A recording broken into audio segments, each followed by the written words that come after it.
Bira Kamanokis, welcome sa bago nating vlog Kamanokis, no. Mga Kamanokis, itapi ko ngayon Kamanokis ay paano mo malaman ang timpo ng manok mo. Mga Kamanokis, ako po ay naniwala sa Kamanokis, no. Sa timpo sa isang manok. Ito, malalaman lang po ninyo ito kung lagi ninyo hinahawakan ang inyong mga manok.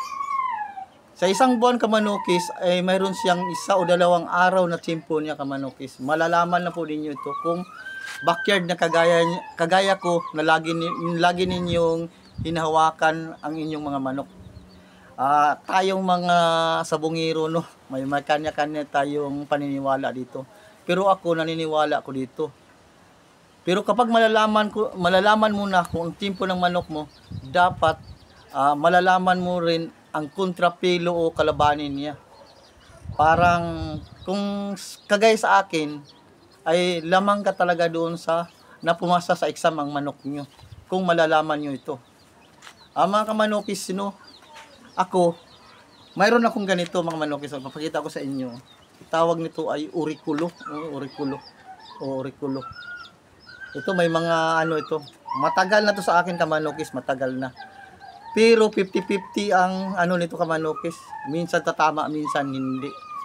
Ito po hindi ko alam kung to na auriculo ni ito ay matagal na talaga to.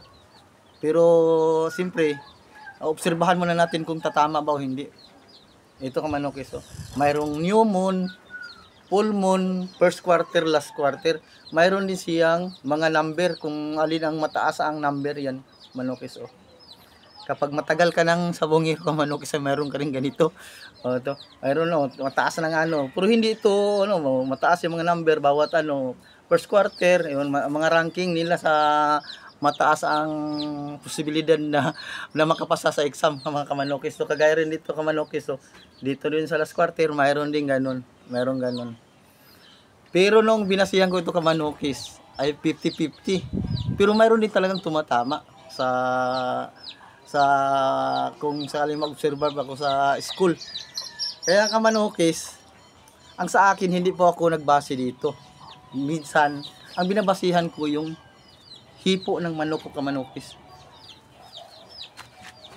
Kagaya nito Kamanokis, itong talisay ko. Ang nito nung nag-full siya, nung nag-full moon nung nakaraan, nakikita ko siya, paghipo ko siya, parang bultong-bulto siya Kamanokis, bultong-bulto siya.